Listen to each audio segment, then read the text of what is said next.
Chapter 1778, You're Here Too.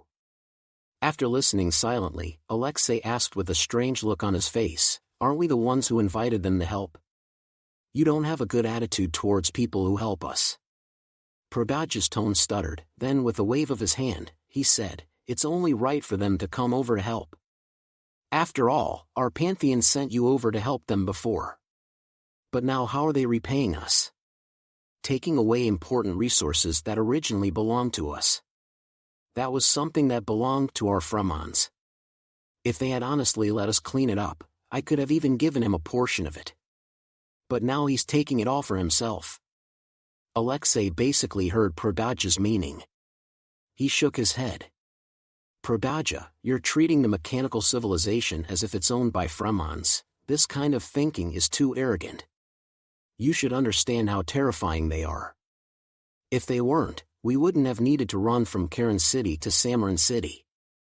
Chaos has the ability to crush them alone, so it's only right that they take the loot. After all, by doing so, they are already helping to relieve us of the pressure at hand. Probadja's body trembled with anger when he heard that Alexei was still helping Zhang Yi. However, he knew that this was the character of Alexei, an honest man. Probadja snorted coldly, this matter cannot be cheapened for them. Otherwise, they will continue to keep encroaching on those resources in the great land of Fons. There has to be a way to restrict them. A sinister expression appeared on Probadja's face. Alexei, an honest man, couldn't hold back any longer. He walked over and placed his large hand with long hair on the back of it on Probadja's shoulder. Probadja, this is not the time for personal emotions. We are facing a very big crisis, and we need Huashu Kingdom's help. Probadja turned to stare at Alexei and asked, word for word, do you think that I am deliberately targeting them for my personal mood? No, not really. He took down Alexei's hand and turned to look out the window at the sky with his hands behind his back. Chaos is too strong. So strong that it has struck fear into me. The way things are going, they're going to gain too many resources in the lands of Fons.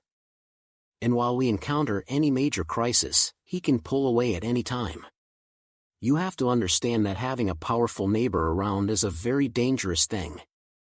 We can't just stand by and watch Huashu Kingdom continue to get stronger. They're already powerful, and will only become even more so after the end of the last great war in the Wulwan Empire. This is not good news for us. He increased his tone. An overly powerful neighbor is definitely not a good neighbor. Alexei seemed to be able to understand Probadja's thoughts. He didn't continue speaking, but Probadja turned to him and said, come on, let's go find Morana. The strongest person in the Pantheon, the head of Fons' violent organization. Although she was not directly responsible for the administrative affairs of Fons, all important actions involving wartime had to be nodded by her before the following executive officers could go ahead. Alexei thought about it and finally nodded. He didn't really like to think about complicated issues, but Probadja's words made some sense to him. So he decided to follow along and hear what the others had to say. Probadja and Alexei arrived at Morana's residence, and the attendants stopped them. Morana was training at the moment. Disturbance by anyone at such a time was not permitted. The duo honestly waited outside for 2 hours before the attendant told them they could enter for an audience. Morana was a high and cold woman, as the word suggests, tall, standing at a height of 1 meter 8, with a face as sharp as a sword, skin as white as ice, and even her ice-blue eyes were filled with a bone-chilling coldness. Just after training she was still wearing a tight black training suit. Her body was as sturdy and tight as a cheetah, so you can imagine what kind of explosive power was contained in that athletic posture. When Probadja came over, she told Morana what happened today. Morana's eyes were still as cold as ice, and no one could see her inner thoughts. That kind of super-large mechanical life form, she had once made a move to capture it, and had also obtained the important mechanical components of it.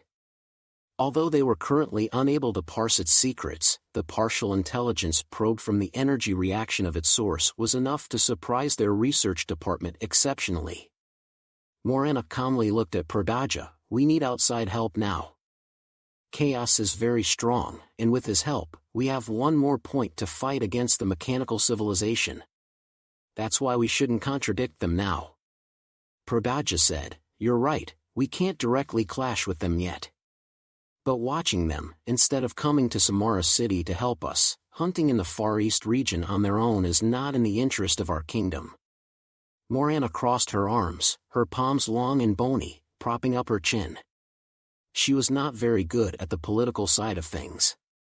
So she asked Prodaja, the official, "So what do you suggest?"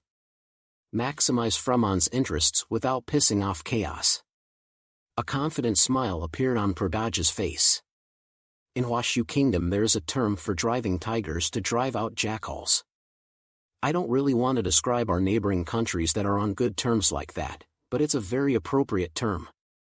It is indeed difficult for the mechanical civilization to cope with our Fremons alone, so we need to get other powerful kingdoms and international organizations to come to Fremons as soon as possible. His tone became a bit more grave. We can't discern the extent of this crisis, and for now, the main goal of the mechanical civilization is not our destruction.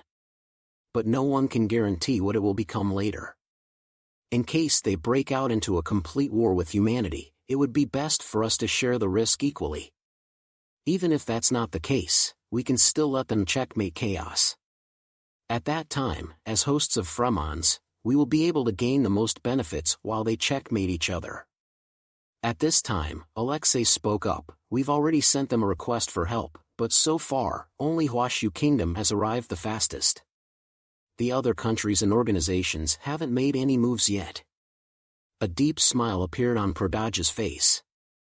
"They are waiting and watching.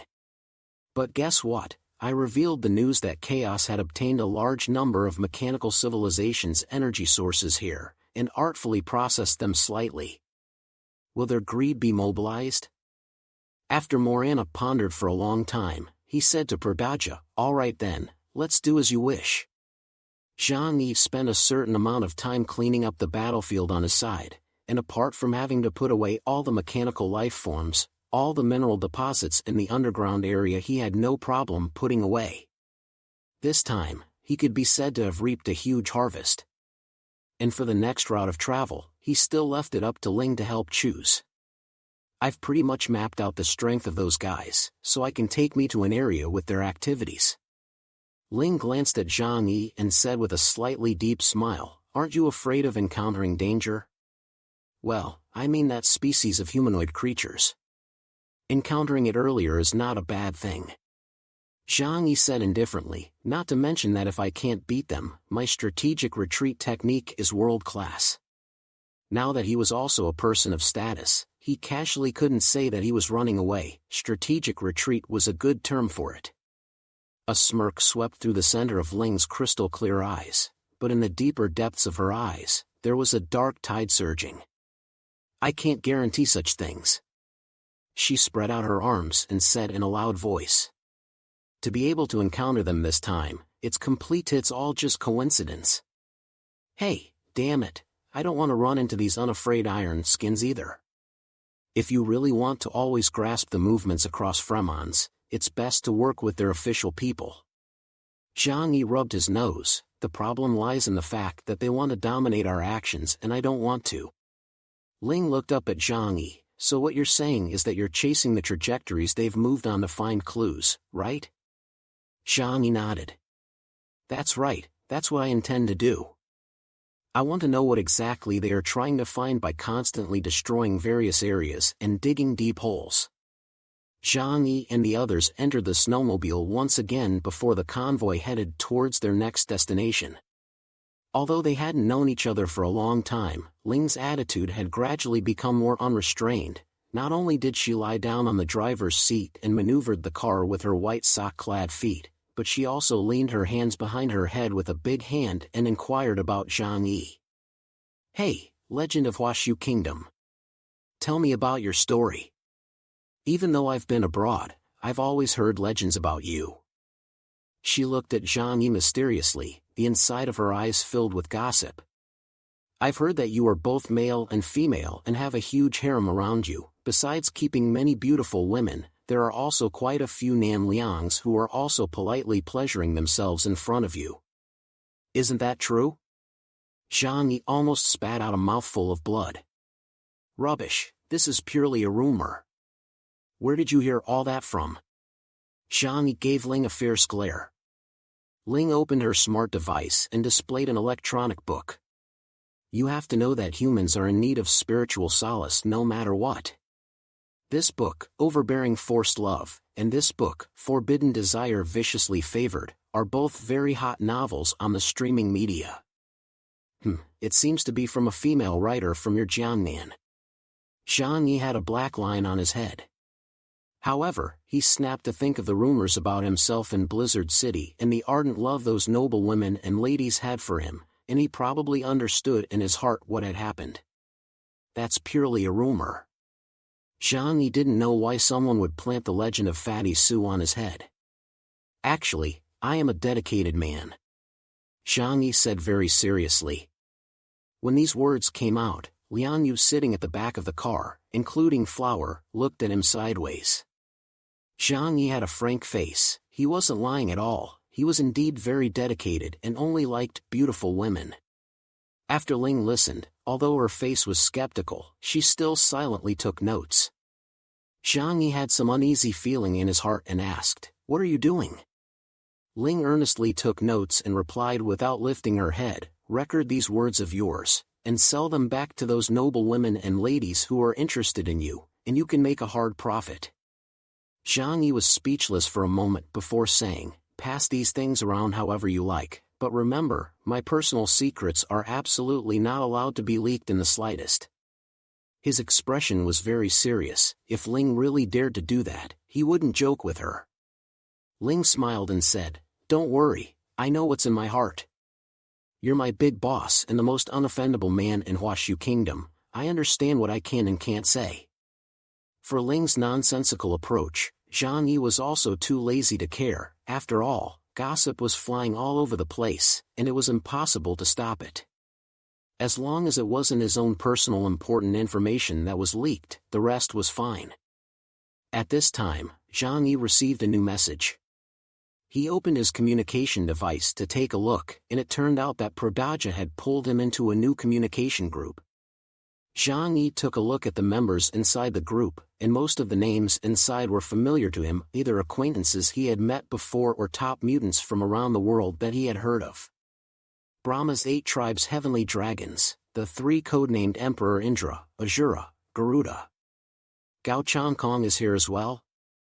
Zhang Yi raised an eyebrow. The relationship between him and Gao Changkong was delicate. The two of them had had conflicts and had worked together, but they were not technically considered enemies, but they could not be considered friends either. That guy had always wanted to kill the Blizzard City's high-level group led by Zhu Zheng, and Zhang Yi was an existence that he was too scared to take action against. Zhang Yi thought, if he knew that Zhu Zheng had trained his own high-level mutant, he would probably be swayed by the idea of revenge, right? Seeing Zhang Yi join the group, Gao Changkong immediately greeted him privately. "Chaos, you're really here too." "Oh?" Zhang Yi only responded faintly, not showing any warmth. "Garuda, don't get me wrong, I don't have any ill will towards you. I just feel lucky to be able to meet an old friend here." "Chaos, don't you know what I did when I went to Brahma? 2 of the 8 tribes were killed by me, so you should hate me, right?" "Garuda, how could that be? Rather, I should be thanking you. Because of their deaths in battle, it caused my importance in Brahma to become higher." "Chaos, those things have nothing to do with me, but I just want to warn you to stay away from me. Garuda, you are still as cautious as you used to be. Don't worry about it, I'm not your enemy, and we might even have a chance to work together afterward." Zhang Yi did not comment on this. If there were common interests, of course they would be able to cooperate. However, if there was a conflict of interests, he would not hesitate to strike to kill Gao Changkong. With Zhang Yi's current strength, even against Emperor Indra of the 8 tribes, he was not weak, and he believed that Gao Changkong's strength would not be stronger than that of Emperor Indra.